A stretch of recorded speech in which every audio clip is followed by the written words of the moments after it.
today. I will be doing a video on weight loss to talk to you guys about how to get sustainable weight loss so that you can lose weight and keep it off.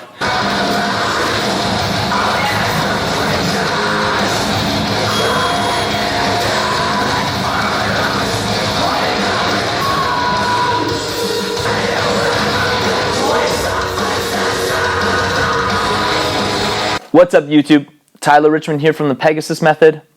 Today I want to share with you about my recent weight loss transformation. I lost a whole bunch of body fat. I went from being 97 kilos down to 87 kilos, so I lost 10 kilos, which is basically 22 pounds. I want to walk you through the three big things that really helped me lose weight. But I also want to go in depth on a couple of things that people get hung up on, and they get confused about what weight loss is and what fat loss is. So let's dive in. Let me start off by saying I love strength training and getting strong.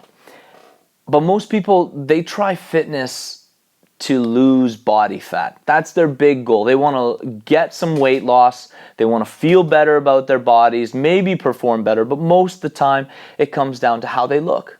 People want to look fitter, and so they try some form of fitness in order to achieve that. So in my experience, I've worked with a lot of people, and I've been able to successfully help them get weight loss, get some fat loss, get fitter, feel better, and most of the time it is sustainable. But earlier this year, around February, I realized that I had let myself go a little bit too far, and I had let myself eat whatever I wanted, whenever I wanted. I only trained when it was convenient. And as you can see in this picture, the results kind of speak for themselves. I had unfortunately put myself in a bit of a hole and wasn't feeling too good physically. Now, I work in the fitness industry, okay? I have every excuse to be fit. I coach others in weight loss. I have all the knowledge, and yet I found myself in this kind of shape. Very out of shape. Now, why was that? I think that it comes down to a very simple answer. I wasn't being mindful of my relationship to food. I wasn't being mindful of my lifestyle habits, and I just wasn't paying attention. And this is the same issue that I think a lot of people run into. They just kind of let life happen to them. They don't take responsibility for what they put in their mouths and in their stomachs. And that backfires when they suddenly look in the mirror and they're like, whoa, how did I get here? But for me, when I did look in the mirror, I didn't feel bad. I just knew that this is the result of my decisions and my choices. And that's what led me to this position. I knew I needed to make some changes. And when it comes to change, everyone wants everything to be instant. We are impatient, and that makes us do crazy things. We demand too much from ourselves from the start. Our expectations are always way too high. We set the bar to this level that we just can't honestly attain. We have stress, we have family, we have friendships, we have so many things. And then on top of that, we're gonna make ourselves train as if we were an Olympic athlete. It's ridiculous. It's completely outrageous. We're so focused on the destination. And we believe that when we get there, that we're going to be happy. Let me share with you a massive truth. Losing weight or body fat will never make you any happier than you are right now. That is my honest experience, and that is a truth that you can really hang on to. Happiness isn't found there when, oh, look at me, I'm so fit, I'm so ripped, I'm so shredded. It's actually found when you're moving towards your true potential. And your true potential is whatever you define it to be. So whatever you think that you should be doing or where you should be, try and take steps towards that. And as you move towards those directions, you're going to find yourself, oh, I'm actually pretty happy with myself. So I would highly recommend that if you are unhappy with yourself or your life, do not look to weight loss or fat loss as the answer to that. My honest recommendation is find a mental health professional and try and work on those issues and really dig into why you're unhappy. Things that will help are enjoying the moment, going for walks, getting fresh air, spending time with friends and family, and cultivating those relationships that matter to you. But honestly, if happiness, if you're not finding fulfillment in your life, you need to work on that thing separate to weight loss, separate to focusing on how you look. How you look is very superficial. It's not going to give you the satisfaction that you're hoping for. So, if weight loss is something that you want to do and you don't see it as a way to find happiness, then listen up, because these are the 3 big tips that are going to help you get started. Number 1, find out what you are actually doing by tracking what you eat for 2 weeks. You need to gather some information. Find out, how do I eat? How much protein? What does my overall calorie distribution look like within a week?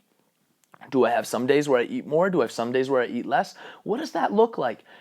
Get yourself some information, arm yourself with all of that so that you can take yourself to step number 2. From the information you've collected, look for 2 things that you can change easily and that you could do for the rest of your life. This is where you're looking for the low-hanging fruit, the simple things that you're like, whoa, I had no idea that in one day on the weekends, every Saturday, I eat close to 3,000 calories. That's probably not helping my overall goal, which is to reduce my calories and move more. So find those 2 things.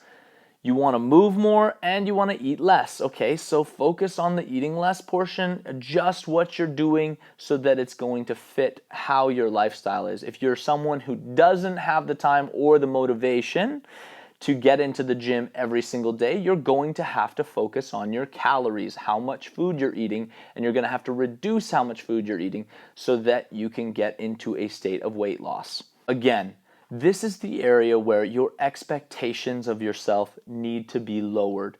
Don't demand 5 things. Don't demand 10 things to fix. Just try for 2 and get really good at those 2 things.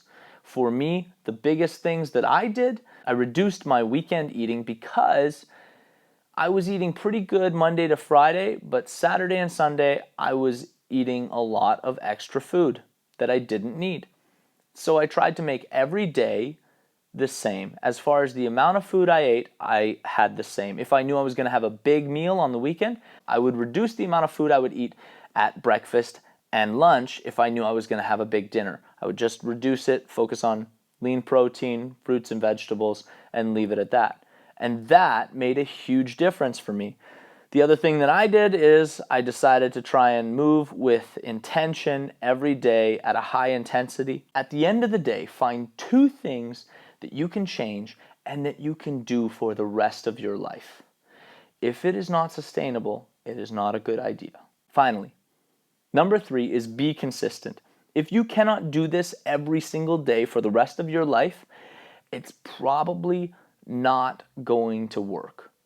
That is the biggest thing. And that's why all diets work, but you need to find what you can do every day for the rest of your life for sustainable weight management. Okay, so that means you need to find a way of type of fitness that you enjoy to balance out your eating habits, and you need to make sure that your eating habits are respectful of how much you move in a day. Those things, they need to work together. If they're not, you're going to have a lot of issues. You're always going to be struggling. And if you're not consistent, you're going to be on the bandwagon, off the bandwagon, on the bandwagon. I'll just give up for 3 months and then get back on the bandwagon. And it's an endless negative cycle. So I highly recommend figure out what you are doing right now. Figure out how many times a day you eat, how much you're eating, all of that information, look for the low-hanging fruit, the days where you're overeating or the times of day that you're overeating, adjust, find activities you enjoy, and be consistent. And if you do that, it's not going to happen in 1 week. It's not going to happen in 1 month. It's going to probably take 6 months of consistent effort, and you have to be patient and try to enjoy the process as you slowly see change in your body. It can be really rewarding and very fun if you just enjoy it and you're just doing it for the purpose of improving your health and your performance, but it's not a big issue to you. It's not something that's going to be the key to your happiness. All right, that's everything from me today. If you liked the video, please subscribe. Click the red button below the video, and that really helps us out. Like the video, share it, comment, let us know what you think, and ask questions, and we'll try and address that in video format. Thanks. In the name of the snatch, the squat, and the holy bench press, peace out.